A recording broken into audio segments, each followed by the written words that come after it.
নমস্কার প্রিয় বন্ধু মিডিয়ায় আপনাদের স্বাগত এবং আপনারা দেখছেন প্রিয় বন্ধু বাংলা সত্যের সন্ধানে সর্বদা আমি শুদ্ধশীল।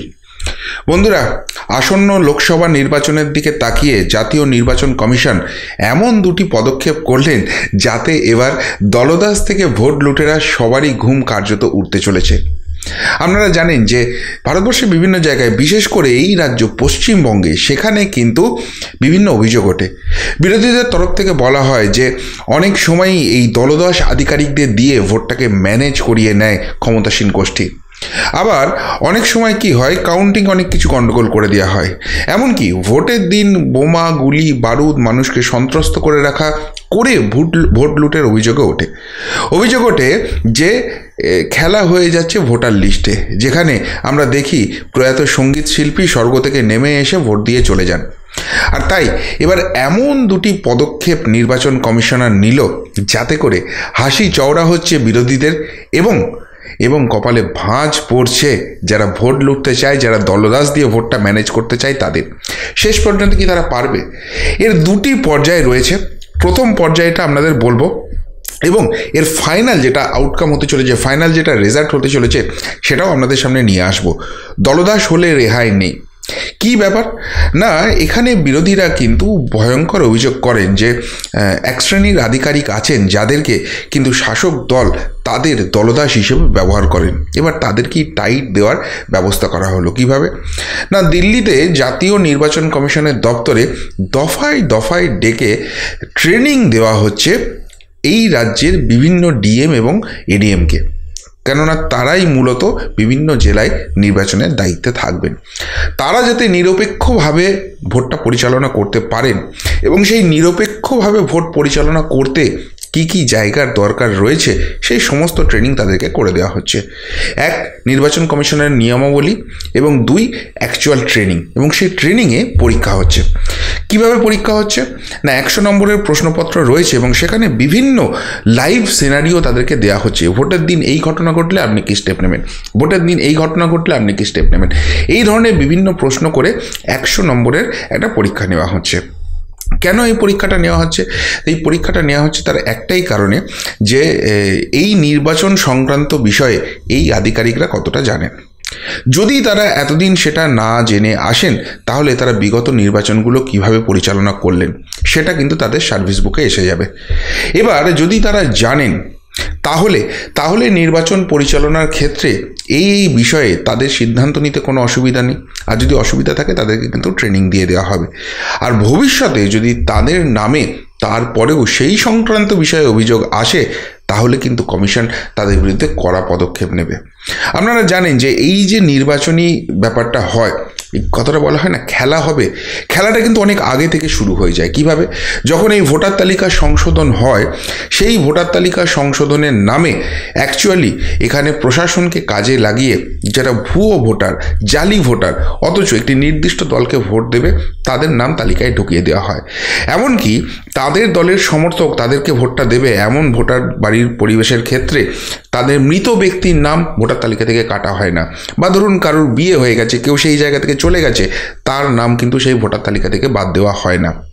উল্টে যারা বিরোধী ভোটার বলে পরিচিত, বিরোধী মানে পুরো পরিবার সেখানে একটা স্ট্যাম্প পড়ে গেছে কোথাও গিয়ে, তাদের বাড়ির ক্ষেত্রে যারা জেনুইন ভোটার তাদের নাম বাদ দিয়ে দেওয়া হয়। এই যে খেলাটা হচ্ছে, এই জায়গাটা আটকানোর চেষ্টা করা হচ্ছে, নাম্বার 1। নাম্বার 2 যেটা হয় সেটা হচ্ছে যে আধিকারিক ডিপ্লয়মেন্ট। এই যে বিভিন্ন জায়গায় নির্বাচনের দিন খবর আসে না যে এখানে ভোট হচ্ছে না, প্রিসাইডিং অফিসার চুপ করে বসে আছেন, পোলিং অফিসিয়ালরা মদত করছেন যারা ভোট লুট করছে তাদেরকে।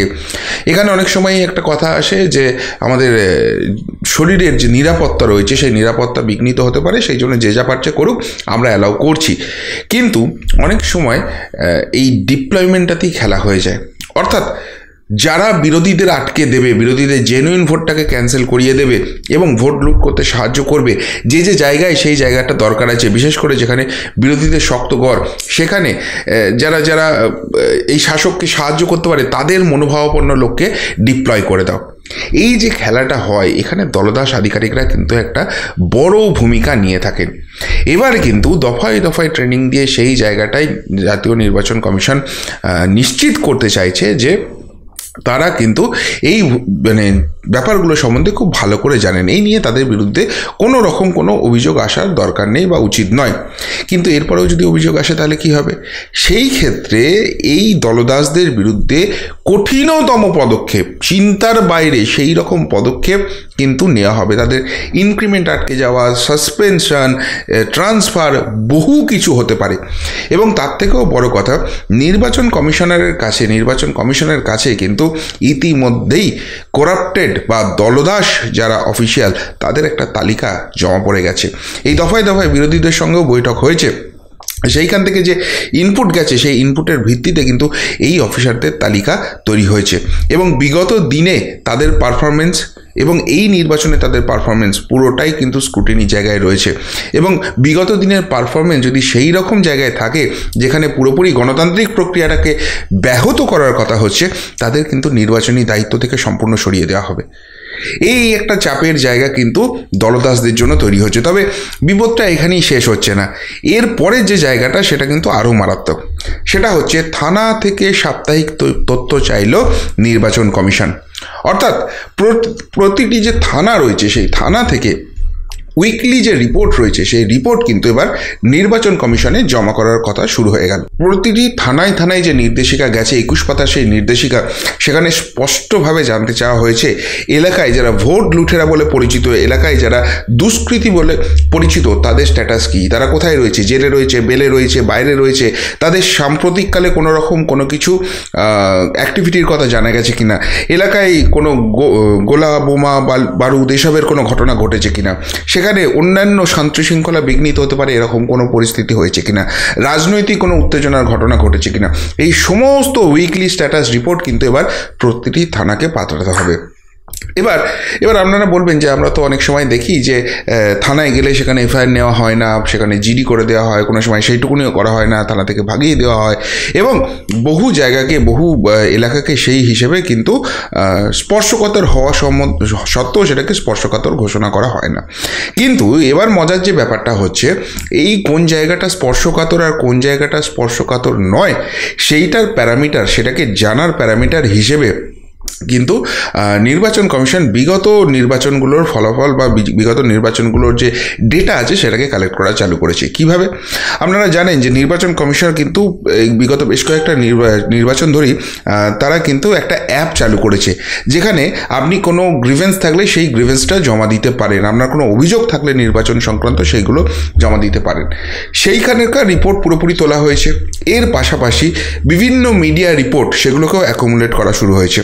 যে অনেক সময় আমরা দেখি যে নির্বাচন কমিশন উড়িয়ে দেয়, শাসক দল উড়িয়ে দেয়, নানা ছোট্ট কিছু ঘটনা ঘটেছে, তুচ্ছ কোনো ঘটনা ঘটেছে, এমন কিছু বড় ঘটনা নয় যে সেগুলোকে মার্ক করতে হবে, এগুলো বিরোধীদের চক্রান্ত, এই ধরনের কথা আমরা শুনতে পাই। কিন্তু সেই মিডিয়া রিপোর্ট এবং গ্রিভেন্স সেলের রিপোর্ট, সেই দুটো জায়গাকে অ্যাকুমুলেট করা হয়েছে এবং সেখানে বিরোধীদের ইনপুটটাকে খুব গুরুত্ব দিয়ে দেখা হচ্ছে। এখন যেসব জায়গাগুলোতে, যেসব বুথগুলোতে এই রকম একটা উত্তেজনাপূর্বক জায়গা রয়েছে, সেই জায়গাকার পুলিশ থানাদের রিপোর্ট আরও ভালো করে স্ক্রুটিনি করা হবে এবং সেখানে যদি পুলিশের তরফ থেকে রিপোর্ট যায় যে একদম সব কিছু নর্মাল আছে, কোথাও কোনো অসুবিধা নেই, এগুলোই বিরোধীদের চক্রান্ত বা তুচ্ছ ঘটনা, সেই সব জায়গায় নির্বাচন ঘোষণা হয়ে যাওয়ার পর স্পেশাল বাহিনী কিন্তু টহল দিতে শুরু করবে এবং সেখানকার কিন্তু গ্রাসরুট লেভেলের রিপোর্টটা তাদের কাছ থেকে বা সংগ্রহ করা শুরু হবে যে থানা এতদিন ধরে যে রিপোর্ট দিয়ে এসছে বাস্তবের সঙ্গে তার কোনো তালমিল আছে কিনা। এবং এই জায়গাটায় যদি তালমিলের অভাব দেখা যায় তাহলে সংশ্লিষ্ট থানার যিনি আধিকারিক আছে ইমিডিয়েটলি ট্রান্সফারের ব্যবস্থা করা হবে এবং তার সঙ্গে সঙ্গে তার যে পাস সার্ভিস রেকর্ড সেইটা কিন্তু চেক করা হবে যে এই ধরনের ঘটনা তিনি আগে ঘটিয়েছেন কিনা। এবং যদি সেখানে পাওয়া যায় যে অতীতেও সেই ঘটনা ঘটিয়েছেন এবং এই নির্বাচনকে প্রভাবিত করার জন্য সত্যটাকে তিনি চেপে দিচ্ছেন, তার বিরুদ্ধেও কিন্তু কঠিনতম পদক্ষেপ নেওয়া হবে। ফলে সব দিক থেকে কিন্তু নির্বাচন কমিশন অতীতের অভিজ্ঞতাকে কাজে লাগিয়ে একটা শান্তি শৃঙ্খলা পরায়ণ নির্বাচন এবারে করতে চাইছে এবং সেখানে যারা এটাকে সামান্যতম বাধা দিতে পারে বলে মনে করা হচ্ছে, অর্থাৎ সেই দলদশ অধিকর্তা বা পুলিশ বা ভোট লুটেরা, সব দিকটাই কিন্তু তারা দেখে নিতে চাইছে। এবং প্রয়োজন হলে সেক্ষেত্রে কিন্তু যারা ভোট লুট করতে পারেন, যারা ভোটের দিন অশান্তি করতে পারেন এবং তাদের বিরুদ্ধে থানা যদি আগে থেকে স্টেপ না নেয়, তাহলে কিন্তু কেন্দ্রীয় বাহিনীকে সেখানে সরাসরি ডিপ্লয় করে দিয়ে তাদের বিরুদ্ধে কড়া পদক্ষেপ বা তাদেরকে নজরবন্দির মতো সিদ্ধান্ত কিন্তু নির্বাচন কমিশন নিতে পারে। ফলে সব মিলিয়ে কিন্তু একটা অভূতপূর্ব নিরাপত্তায় এবারের নির্বাচন 2024-এর নির্বাচন করতে চাইছে নির্বাচন কমিশন, এবং তাদের একটাই মত যে ফলাফল যা খুশি হতে পারে সেটা তো নির্বাচন কমিশনারের হাতে নেই, কিন্তু সেটা যেন সঠিক জনমতের প্রতিফলন হয়। প্রত্যেকবার বেশ কিছু, বিশেষ করে সংখ্যালঘু অধ্যুষিত এলাকাতে বেশ কিছু ভিআইপি সিট আছে, সেখানে কিন্তু অভিযোগ ওঠে যে ভোট লুট, এবং ভোট লুটটা কিন্তু আর আগের মতো ওরকম হয় না যে বুথকে বুথ দখল হয়ে যাচ্ছে। কেননা শাসক দল বলে না হয়তো কেন্দ্রীয় বাহিনী দিয়েছিল, তারপরেও কি হলো, তারপরেও যে কি হলো সেই খেলাটা সকলেই বোঝে। সেই কেন্দ্রীয় বাহিনীকে বসিয়ে রাখা হয় এবং যেখানে স্পর্শকাতর বুথ সেখানে শুধুমাত্র রাজ্যের পুলিশ দেওয়া হয়, সেই রাজ্যের পুলিশ চোখ বুজে থাকে, সেখানে এসে ভোট লুটেরা ভোট লুট করে নিয়ে চলে যায়। সাধারণ মানুষ আতঙ্কিত হয় এবং মিডিয়ার সামনে কথা বলে, বিরোধীরা সেখানে গ্রিভেন্স সেলে রিপোর্ট দেয়, কিন্তু তার কোনো রকম কোনো অ্যাক্টিভিটি রাজ্য নির্বাচন কমিশন করে না। অতীতে কিন্তু বিরোধীদের তরফ থেকে এরকম ভুরি ভুরি অভিযোগ উঠেছে। সেই সমস্ত কিছু এতদিন ভাবা হচ্ছিল যে গঙ্গার জলে ভেসে গেছে, বঙ্গোপসাগরে সেগুলো পড়ে আছে, কোনো রকম কোনো কিছু হবে না, কিন্তু সেই সমস্ত ডেটা নির্বাচন কমিশনার কিন্তু তুলেছে। নির্বাচন কমিশন তুলে সেগুলোকে স্ক্রুটিনি করে তাদের ডেটা রেডি করে রেখেছে এবং এই উইকলি রিপোর্ট তারা কিন্তু সেখানে করছে, সেটার সঙ্গে ট্যালি করছে। ফলে সব মিলিয়ে যেটা বলা যেতেই পারে যে নির্বাচন কমিশন কিন্তু এখন থেকেই ঝাঁপিয়েছে, তারা কোমর বেঁধে নেমেছে যে সঠিক গণতান্ত্রিক যে মতামতটা আছে সেটাকে তারা প্রতিষ্ঠিত করবেই। কিন্তু এই বাংলা আনফর্চুনেটলি এখনও অবধি কিন্তু সেই ইতিহাসের কোনো পাতা পাল্টাতে পারেনি। ভোট লুটের সেই রাজনীতি, ভোট পরবর্তী হিংসার সেই রাজনীতি কন্টিনিউ হচ্ছে। নির্বাচন কমিশন পারবে কি এত কিছু আটঘাট পেতেও সেটাকে আটকাতে? তবে যেটুকুনি জানা যাচ্ছে যে সেই সম্ভাবনা কিন্তু ক্রমশ উজ্জ্বল হচ্ছে, কেননা অতীতে কিন্তু এইভাবে পাস্ট রেকর্ড তুলে নিয়ে সেটার সঙ্গে প্রেজেন্ট রিপোর্টের ট্যালি করিয়ে সেইটার জন্য একদম বুথ ধরে ধরে অ্যানালাইজ করা এবং সেটার জন্য কে কী কোথায় করতে পারে সেই সমস্তটা চক আউট করা এবং সেই অনুযায়ী সিদ্ধান্ত নেওয়া, এটা কিন্তু অতীতে দেখা যায়নি। এবারে যে জায়গাটা দিয়েছে সেটাকে কার্যত নজিরবিহীন বলা যেতে পারে। ফলে আশা বাড়ছে একটা শান্তিপূর্ণ ভোট দেখার জন্য। সত্যি কি বাংলা এবারে সেই শান্তিপূর্ণ ভোট দেখতে পারবে, নাকি এত সব করার পরেও যারা দলদাস, যারা ভোট লুটেরা, তাদের খেলাটা খেলে যাবে? কি মনে হচ্ছে আপনাদের? উত্তরটা অবশ্যই কমেন্ট বক্সে কমেন্ট করে জানাবেন। এমনকার মতো এখানেই শেষ করলাম, ফেরত আসছি নতুন প্রতিবেদন নিয়ে খুব তাড়াতাড়ি। ভালো থাকবেন, সাথে থাকবেন, পাশে থাকবেন। নমস্কার।